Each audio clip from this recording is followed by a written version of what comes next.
Shalom, I'm Daniel Botkin. Welcome to the program. We're looking at Torah Portion MIKETZ, which begins in Genesis 41:1. MIKETZ is at the end of 2 full years when Pharaoh dreamed. And most of you listening probably know what Pharaoh's dream was about. The 7 fat, healthy cows that came up out of the Nile River, followed by 7 scrawny, sickly cows. And then he awoke, went back to sleep, and dreamed about 7 full ears of grain, followed by 7 scrawny ears of grain. And of course, Joseph interpreted the dream for him later on, told him what that dream meant. 7 years of plenty are going to be followed by 7 years of famine. Joseph interpreted, explained it, and as a result, Joseph was not sent back to prison, but rather he was exalted to be a ruler in Egypt, second only to Pharaoh. And it's interesting that we see that, Joseph went through a lot of suffering, rejection by his brothers, being sold into slavery by his brothers because of their jealousy and so forth.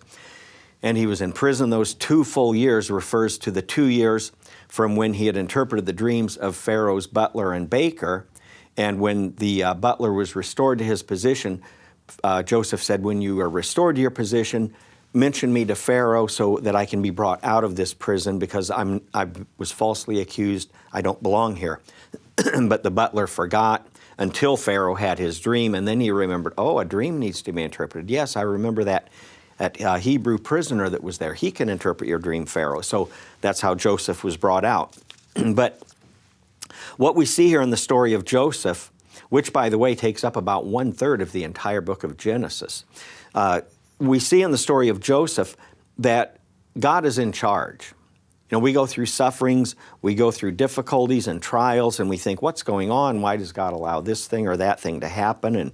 And what have I done wrong to deserve this? But God is in charge regardless of what we're going through. And in the case of Joseph, we see that God was in charge. He was working behind the scenes. He was orchestrating circumstances. Proverbs 21:1 says, the heart of the king is in the hand of the Lord. He turns it whithersoever he will. So God will send a dream to a heathen king, if need be, to orchestrate things, to get things set up for what he wants to do. And what we see God doing here in the story of Joseph, after Joseph is rejected by his brethren, God sees to it that Joseph is disguised. His Hebrew identity is hidden. He no longer looks like a Hebrew. He no longer speaks the Hebrew language. He is no longer called by the Hebrew name Yosef. He's called Zavnat Pa'aneach, which is certainly not a Hebrew name. And everything about him looks Gentile. He no longer looks like a Hebrew. He looks like a Gentile, so much so that years later, his own flesh and blood brothers don't even recognize him. But the story doesn't end with Joseph being disguised, because eventually there comes a time, and that'll be in next week's Torah portion that somebody else is going to do, there comes a time where that Gentile Egyptian disguise is stripped off, and Joseph's Hebrew identity is revealed to his brothers who had rejected him years and years ago. Now, the rabbis point out that the events in the lives of the patriarchs recorded in the book of Genesis, these events are repeated in future generations on a national scale in the history of the nation that descended from the patriarchs. In other words, these events in the lives of Abraham, Isaac, Jacob, and Joseph are events that foreshadow what the descendants of the people of Israel are going to go through. In other words, the stories give us a prophetic outline, if you will, a symbolic picture of what's going to happen in the later history of their descendants. And Genesis is a book that is full of examples of people and things being disguised, and then followed by the removal of that disguise and the revelation of the true identity. We see it way back in the Garden of Eden when Satan wore the disguise of a serpent to deceive the woman. We see Abraham pretending to be the brother of Sarah instead of her husband. We see him doing that 2 times. We see Isaac doing the same thing, pretending to be the brother of his wife Rebekah to deceive King Abimelech. Then we see Jacob disguising himself to get the blessing from his father. He disguises himself as Esau with the fur on the arms and so forth. Jacob disguised himself Laban disguised Leah to look like Rachel, to deceive Jacob. Tamar disguised herself as a harlot to deceive her father-in-law Judah. So we have all these stories in Genesis of people being disguised, that their true identity is hidden for a season, but eventually the truth comes out and the true identity is revealed.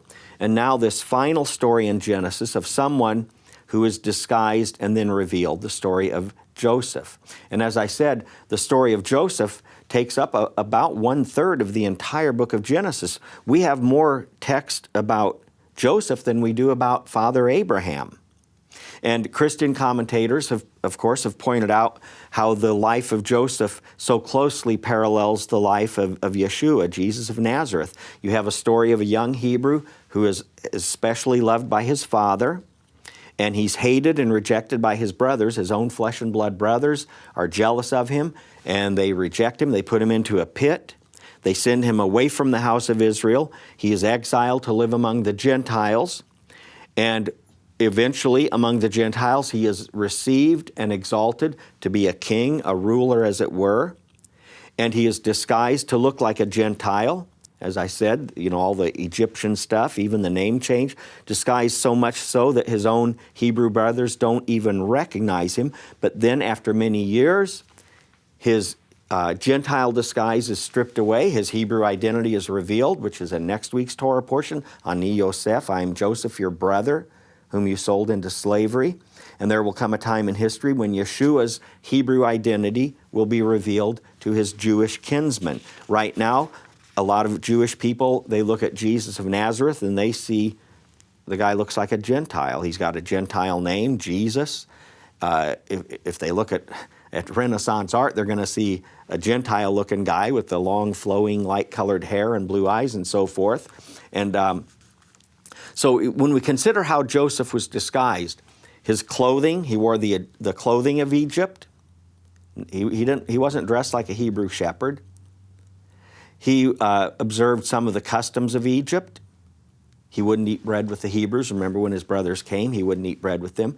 His name was changed from Yosef to Zaphnat Paaneach.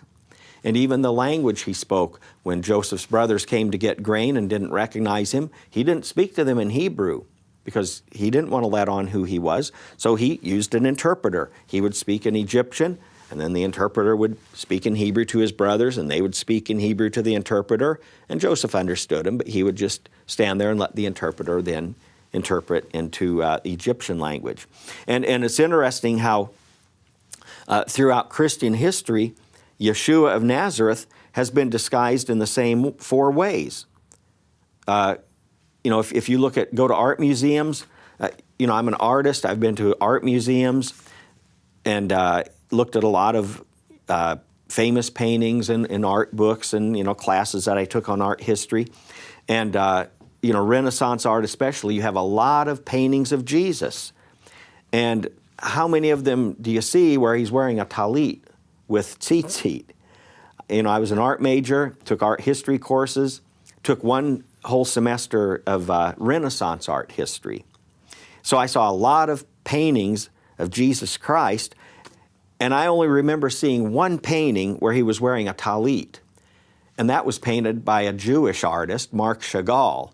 It's called, you can Google it and see it if you want. It's called White Crucifixion by Marc Chagall. He's the same artist that did the stained glass windows at the Hadassah Hospital in Jerusalem. He was a Jewish painter from Russia. And I remember from art class, in one of my art history classes, the teacher would, back then you didn't have PowerPoint, you had slide projectors, and he would project slides of famous paintings up on the screen and discuss them. And I remember he put the white crucifix, Chagall's White Crucifixion painting up there, and he was talking about how different it was from other paintings you see of the crucifixion. And of course, I didn't know any, I wasn't anti-Semitic because I didn't know enough about Jews to be anti-Semitic, but I was igno-Semitic. I was ignorant of Jews and Judaism. I didn't know why he was wearing that funny-looking white thing with black stripes and fringes. I didn't know what it was. But just as Joseph's Egyptian clothing helped to hide his identity from his brothers, so the presentation of Yeshua in Gentile garb helps hide his identity from Jewish people. I was watching I think it was on PBS or something many years ago. It was a documentary, some art history series, and it was showing 2nd century Christian art.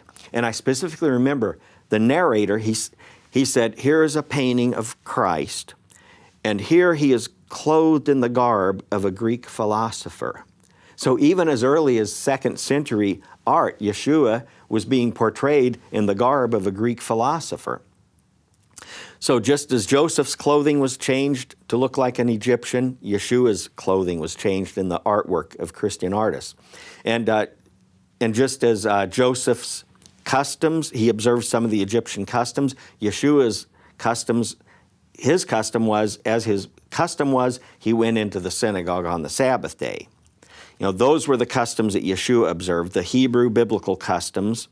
But now, a lot of people, they don't see him as somebody who observed those customs. People can tend to forget or not even know that he was Jewish. He kept the Sabbath. He went to the synagogue.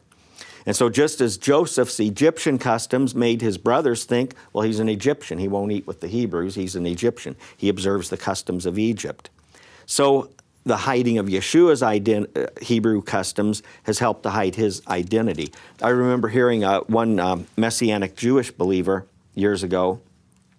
He said he grew up in Chicago. His parents were Holocaust survivors, and he was about my age. And he said when he was a little boy growing up in Chicago, I mean, of course, he was taught, you know, we're the Jews, and, you know, those are the Christians, and you got to be careful for the Christians, you know, that they're the ones that persecute us. And he said as a little kid, it was around Christmas time, he was walking past a church, and they had the manger scene out there, you know, with the statues of Mary and Joseph and baby Jesus in the manger and the cows and all that stuff. And he said there was a sign that said something about, you know, the King of Israel. And he saw that, and he said he ran home crying to his parents saying, Mommy, the Christians have stolen our king. They've kidnapped our king. And he found out years later, well, he was kind of right in a sense. In a sense, Yeshua has been hijacked by the Gentile world and made to look like a Gentile. And as I said, just as Joseph's name was changed to Zavnat Pa'aneach, a name that doesn't sound Hebrew, so Yeshua's Hebrew name was changed to Greek Jesus, and then eventually evolved into the English language Jesus.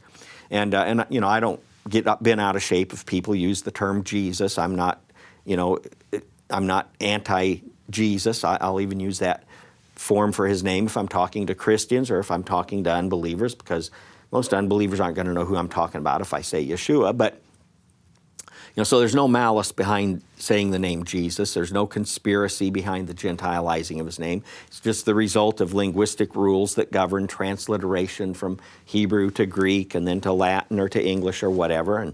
But at any rate, Joseph's name was changed to Zavnat Pa'aneach, which doesn't sound like a Hebrew name, and Jesus Christ doesn't sound like a Hebrew name.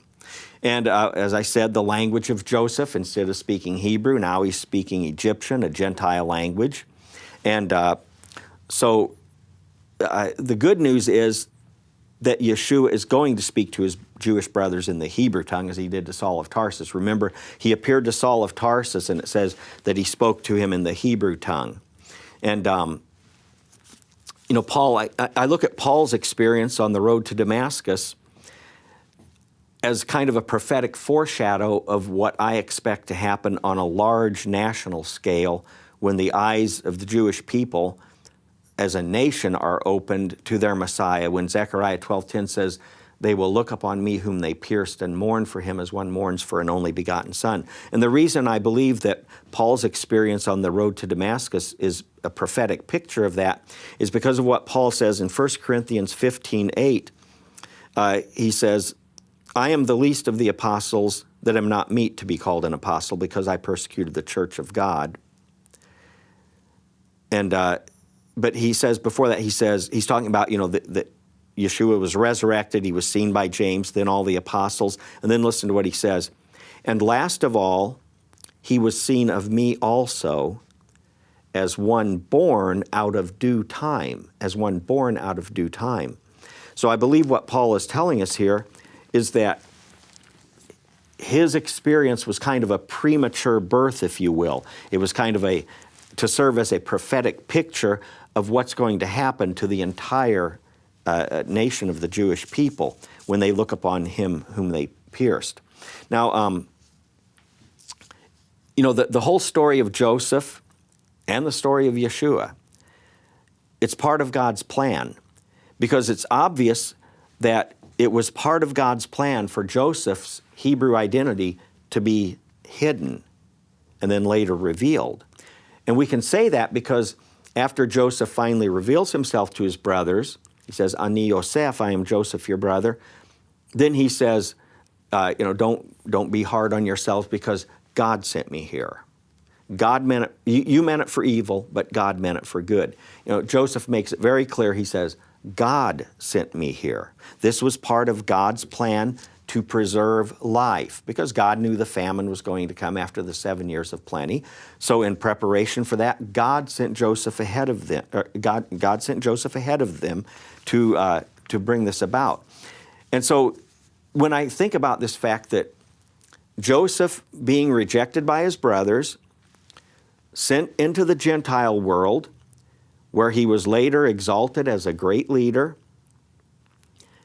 how this was all part of God's plan, and for his Hebrew identity to be hidden. This was all part of God's plan.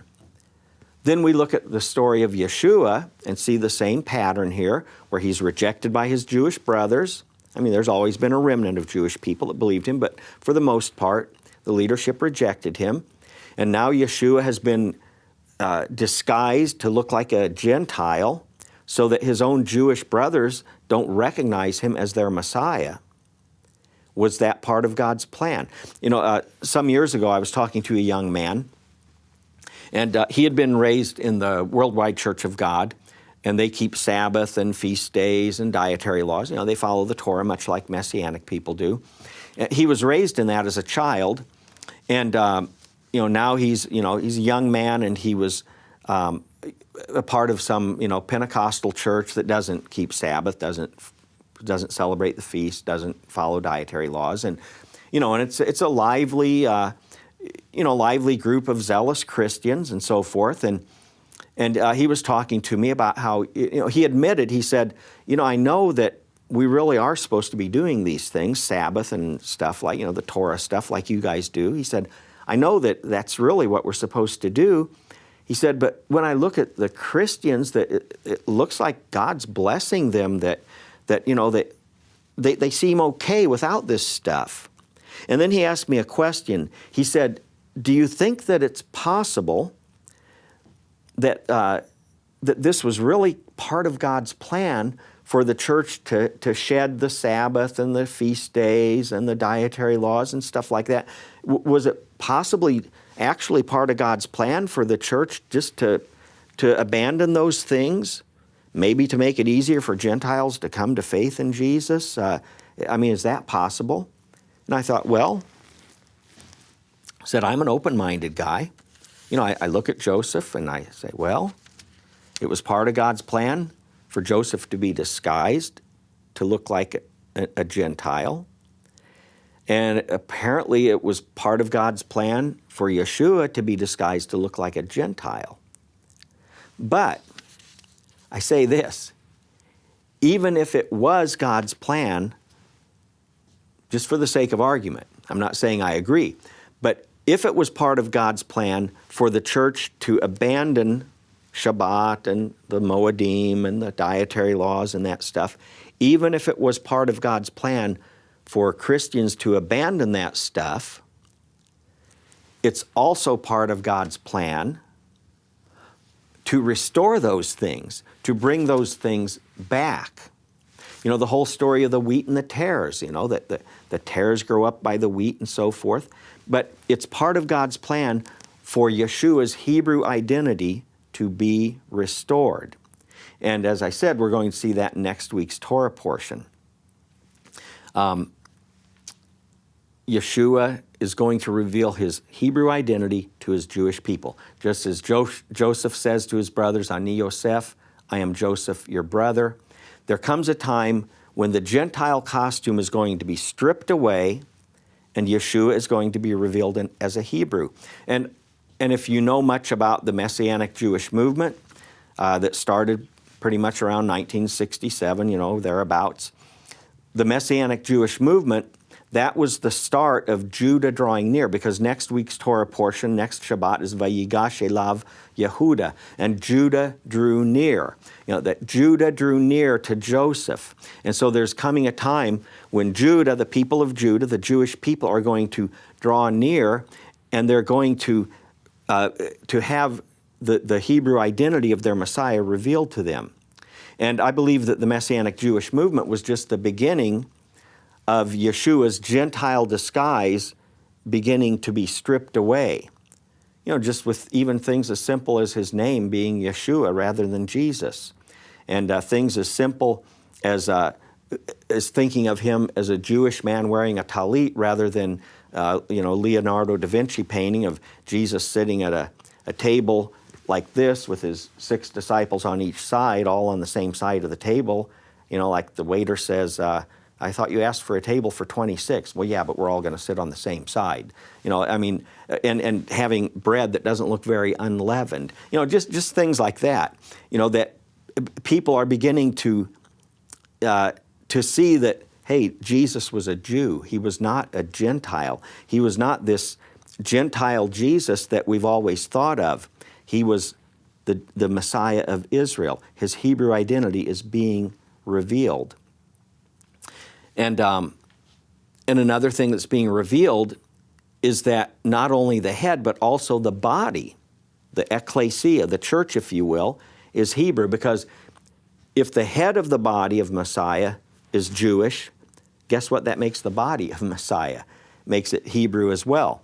And, it doesn't mean that we replace Jewish people or anything like that, but it means that we belong as part of the commonwealth of Israel, as Ephesians chapter 2 says that Gentiles, through their faith in Israel's Messiah, become a part of the commonwealth of Israel.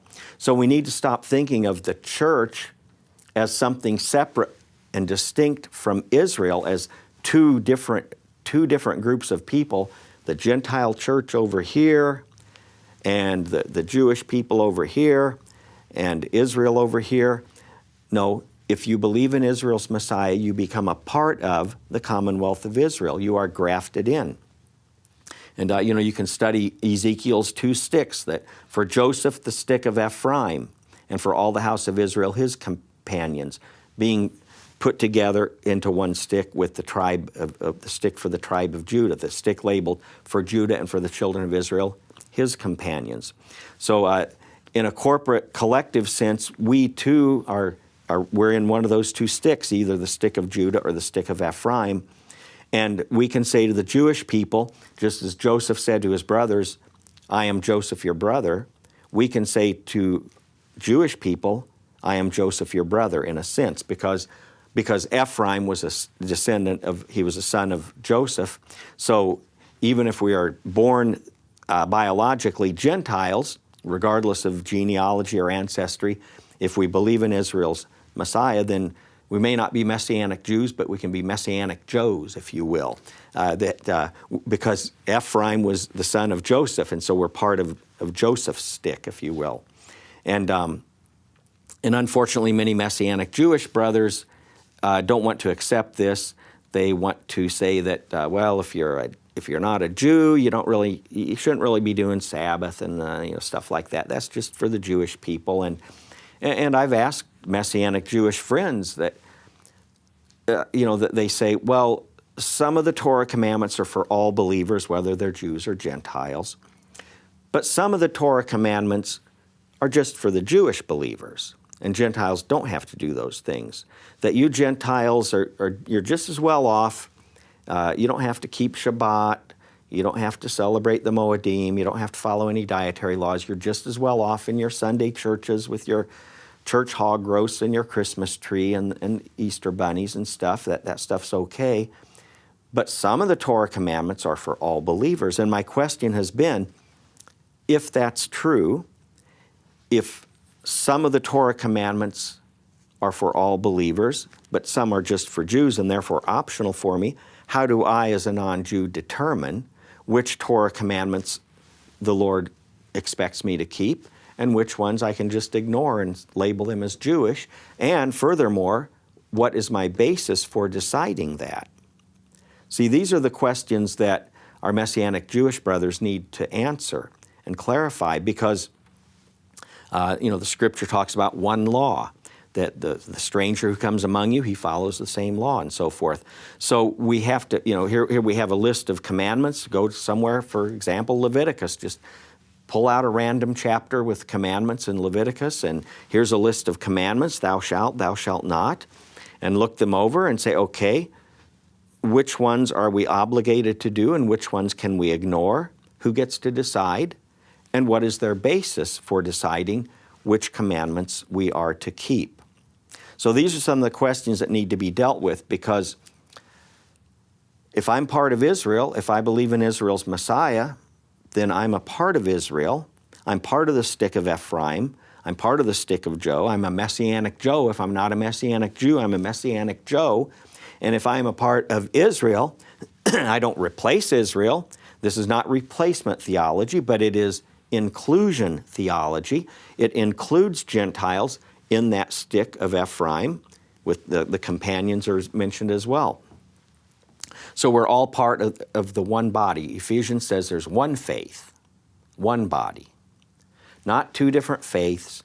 You don't have one faith over here that keeps Shabbat and celebrates Passover and Sukkot and everything in between and keeps dietary laws, and another body over here that ignores the Sabbath and just goes to church on Sunday and ignores the Moedim and celebrates Christmas and Easter and other holidays derived from pagan idolatry and has church-sponsored hog roasts.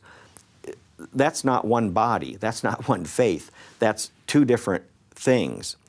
And if we're to be one faith in practice and not just in theory, then we need to live as one body and keep the same Sabbath and celebrate the same holidays and follow the same commandments of the Torah. Because if I'm a part of Israel, then Israel's blessings belong to me as well. I don't take them away from anybody. Our Heavenly Father has plenty of blessings to go around to everybody, Jew or Gentile.